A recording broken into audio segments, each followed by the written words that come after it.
ఒక చిన్న పట్టణంలో సత్య, జానకి అనే అన్నాచెల్లెలు నివసిస్తున్నారు. చిన్నతనంలోనే తల్లిదండ్రులను కోల్పోయిన సత్య జానకిని ప్రాణం కంటే ఎక్కువగా చూసుకుంటున్నాడు. తను కష్టపడి సంపాదించిన దానిలో ఒక్క రూపాయి కూడా వృధా చేయకుండా జానకి చదువు కోసం, ఆమె పెళ్లి కోసం దాచి ఉంచాడు. ఒకరోజు ఉదయం సత్య జానకి గదికి వెళ్ళి, అమ్మా జానకి, లెగు తల్లి, ఇప్పటికే చాలా ఆలస్యమైంది. అతి నిద్ర మంచిది కాదు తల్లి. అబ్బా, అన్నయ్య కాసేపు పడుకోనివ్వచ్చు కదా. అరే లెగు తల్లి, నీకోసమని ఇవాళ నీకిష్టమైన వంట చేశాను. అవునా? గుత్తి వంకాయ కూర చేశావా? అవును జానకి, అందులోకి అప్పడాలు కూడా వేసిపెట్టాను. నువ్వు త్వరగా లేచి స్నానం చేసి వచ్చి తిను అని అనగానే జానకి లేచి త్వరత్వరగా పనులు ముగించుకొని వచ్చి వంటగది ముందు కూర్చుంటుంది. అన్నయ్య, నాకిష్టమైన కూర నువ్వే చేశావు కాబట్టి నువ్వే నాకు కలిపి గోరుముద్దలు తినిపించు. హా సరే తల్లి, ఆగు, కలిపి తీసుకొస్తాను అని అన్నం కూర కలిపి జానకికి తినిపిస్తూ ఉంటాడు. అంతలోనే పక్కింటి పంకజం వస్తుంది.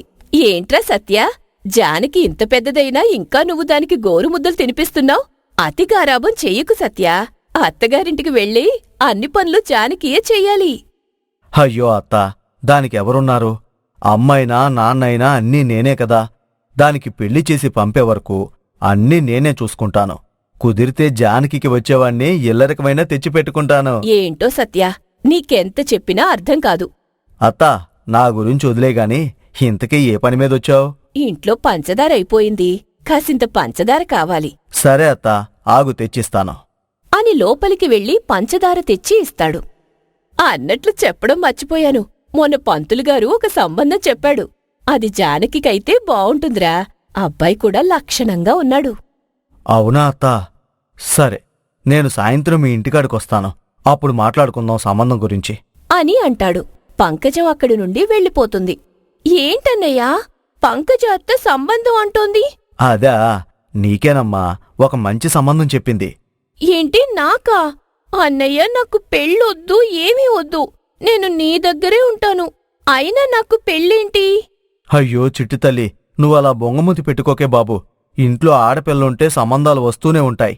ఏదైనా మంచి సంబంధం వస్తేనే, నీకిష్టమైతేనే నేను నీకు పెళ్లి చేస్తాను. అయినా నీకంటూ ఒక తోడు ఉండాలి కదా అని అంటాడు. ఆ మాటలకు జానకి అలిగి అక్కడి నుండి వెళ్ళిపోతుంది. అమ్మో, చెల్లిని పెళ్లి కొప్పించాలంటే చాలా కష్టమే. ఏదైనా మంచి సంబంధం వస్తేనే చేస్తాను అని చేతిలో నాగలి పట్టుకుని పొలం దగ్గరికి వెళ్తాడు. అలా పొలం పని ముగించుకొని సత్య పంకజం అత్త ఇంటికి వెళ్తాడు. అత్తా, అత్తా. రానాయనా సత్య.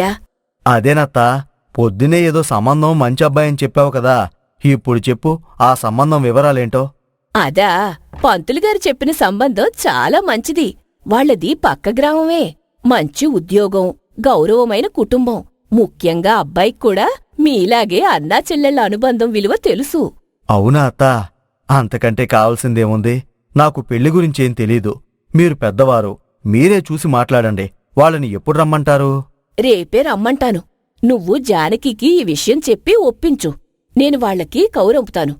సరే అత్తా, ఈ విషయం జానకికి ఎలా చెప్పాలో ఏంటో. ఉదయం నువ్వు సంబంధం అన్నందుకే నా మీద అలిగి కూర్చుంది. ఏం చేద్దాం సత్య, ఆడపిల్లకి పెళ్లి చేయక తప్పదు కదా అని అంటుంది. సత్య ఇంటికి వెళ్తాడు. ఈ శుభవార్తను జానకికి చెప్పాలని అనుకుంటాడు. కాని ఆమె ఇంకా కోపంగా ఉండడంతో మరుసటి రోజు ఉదయం విషయం చెప్పాలని సత్య తన ఇంటిని శుభ్రం చేసి జానకిని లేపి పెళ్లిచూపుల విషయం చెబుతాడు. అమ్మా జానకి, ఇవాళ పెళ్లి చూపులకొస్తున్నారు. నువ్వు మంచి చీర కట్టుకుని తయారవ్వు. నాకు పెళ్ళొద్దన్నయ్యా, నేను ఏ పెళ్లి చేసుకోను. అబ్బో చిట్టి తల్లి, అలా అనకే. పెళ్లి చూపులంటే కేవలం చూడడమే కదా. నచ్చకపోతే వద్దని చెప్పేయ్. నువ్వు తయారవ్వు. నన్ను నాన్నలా చూసుకున్న అన్నయ్య ఆశపడుతున్నాడు కదా, చూద్దాంలే. సరే అన్నయ్య, ముందు చెప్తున్నాను, నాకు నచ్చకపోతే వదిలేయాలి. అలాగే తల్లి, నీకు నచ్చకపోతే కూరే నేను చేయను కదా. అలాంటిది నీకు పెళ్ళెలా చేస్తానో అని అంటాడు. జానకికి ఇష్టం లేకపోయినా అన్నయ్య సంతోషం కోసం మంచి చీర కట్టుకుని త్వరగా తయారవుతుంది. అలా కాసేపటికి పంకజం, అబ్బాయి వెంకట్, వాళ్ల నాన్న సత్య ఇంటికి వస్తారు. రండి రండి సత్య, ఇతనే అబ్బాయి వెంకట్. ఈయన వాళ్ల నాన్న భూషణం గారు. రండి, లోపలికి రండి. నువ్వేనా? జానకన్నయ్య సత్య? అవునండి, నేనే జానకి వాళ్ళ అన్నయ్యను. అదేలే, నువ్వు చాలా మంచివాడివని విన్నాం బాబూ. హా, మీరు కూర్చోండి. అత్తా, నువ్వెళ్ళి చెల్లిని తీసుకురా. అనగానే పంకజం వెళ్లి జానకిని తీసుకొస్తుంది. జానకి కాఫీ కప్పులు తీసుకొని వచ్చి అందరికీ ఇచ్చి పక్కన పద్ధతిగా కూర్చుంటుంది. అమ్మాయి లక్షణంగా ఉంది, పద్ధతిగా, భయంగా ఉంది. మీ ఇద్దరి అనుబంధం గురించి పంకజంగారు చెప్పారు. సంతోషం. ఒరేయ్, సిగ్గుపడింది చాలుగాని అమ్మాయిని చూడొక్కసారి అని అనగానే వెంకట్ జానకిని చూసి తల ఊపుతాడు. సత్య, మా వాడికి మీ చెల్లి నచ్చిందని తల ఊపాడు. మరి మీ అభిప్రాయమేమిటి? నాకు మా చెల్లి సంతోషమే ముఖ్యమండి. మా చెల్లిని అర్థం చేసుకుని బాగా చూసుకుంటే అంతే చాలు.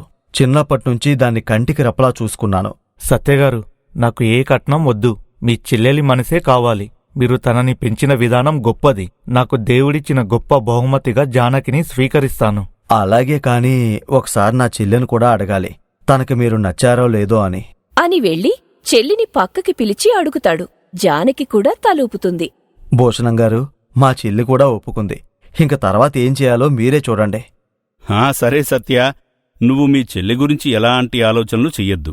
మా ఇంట్లో ఆడపిల్లని ఎలా చూసుకుంటామో జానకిని కూడా అలాగే చూసుకుంటాం అని అంటాడు. భూషణం మాటలు సత్యకి నమ్మకాన్నిస్తాయి.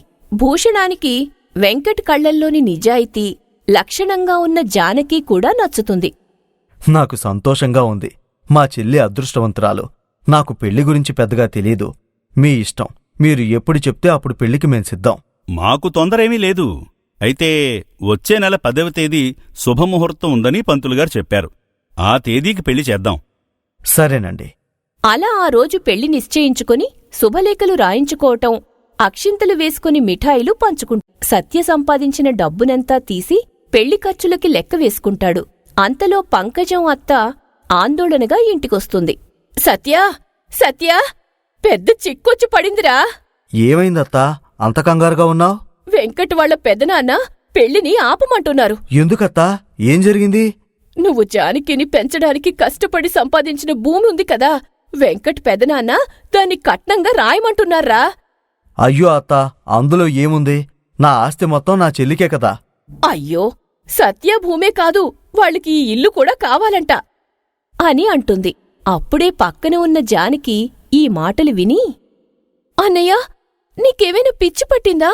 ఉన్న భూమి, ఇల్లు నాకు రాసేస్తే నువ్వెలా బ్రతుకుతావ్? అయ్యో జానకి, నేను బతికున్నదే నీకోసం. నేను నీకోసం ఆ మాత్రం చేయలేనా చెప్పు? అన్నయ్య పెళ్లి కాకుండానే వాళ్లు కట్నం కోసం భూమి అడుగుతున్నారంటే వాళ్ళ ఉద్దేశం మంచిది కాదనే కదా. అవును సత్య, వెంకట్ వాళ్ల నాన్న కూడా వద్దని చెప్పినా వాళ్ల పెద్దనాన్న పట్టుబడుతున్నాడు. అందుకే వాళ్లే పెళ్లిని వద్దని చెప్పమన్నారు. అది వినగానే సత్య తల పట్టుకుని కూర్చుంటాడు. పెళ్లి రద్దయిన విషయం తెలిసి సత్య, జానకి తీవ్రమైన బాధకు లోనవుతారు. ఆశలన్నీ అడుగంటిపోతాయి. ఎంత కర్మ జానకి!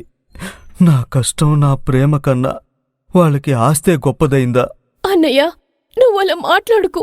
మనం అదృష్టవంతులం. డబ్బు కోసం ఆశపడే వాళ్ళని పెళ్లి చేసుకుంటే నేను జీవితాంతం బాధపడేదాన్ని. బాధపడు కన్నయ్యా. నువ్వు నిజమే చెప్పావు తల్లి. నా కళ్ల ముందే నిన్ను కట్నం కోసం బాధ పెట్టేవాళ్ళకి ఇవ్వలేను. అయినా నా చెల్లిని బంగారంలా చూసుకునే అబ్బాయి దొరక్కపోతాడా? అన్నా చెల్లెళ్ళిద్దరూ ఒకరినొకరు ఓదార్చుకుంటూ భవిష్యత్తుపై కొత్త ఆశతో ఉంటారు. అలా కొన్ని రోజులకి పంకజం జానకి కోసం మరొక సంబంధం వెదకడం మొదలుపెడుతుంది. చాలామంది కట్నం గురించే మాట్లాడతారు. చివరికి ఒక మంచి సంబంధం గురించి వింటుంది. సత్య, కొత్త సంబంధం వచ్చిందిరా. అబ్బాయి పేరు రాజు. వాళ్లు చిన్న కుటుంబం. ముఖ్యంగా వాళ్ళకి కట్నం అడిగే పద్ధతి లేదట. రాజు ఒక ప్రైవేటు కంపెనీలో ఉద్యోగం చేస్తున్నట్ట. అవునా అత్తా, ఈసారి తొందరపడ్నాం. మీరే దయచేసి అబ్బాయి గురించి, వాళ్ళ కుటుంబం గురించి, వాళ్ళ ఉద్దేశం గురించి పూర్తిగా ఆరా తీయండి. నాకు నా చెల్లి జీవితం ముఖ్యం.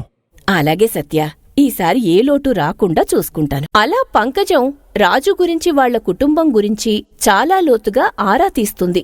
రాజు పద్ధతి, నిజాయితీ, ముఖ్యంగా వాళ్లు కట్నం గురించి మాట్లాడకపోవటం సత్యకి బాగా నచ్చుతుంది. సత్య, రాజు చాలా మంచివాడు. మీ చెల్లికి బాగా సరిపోతాడు.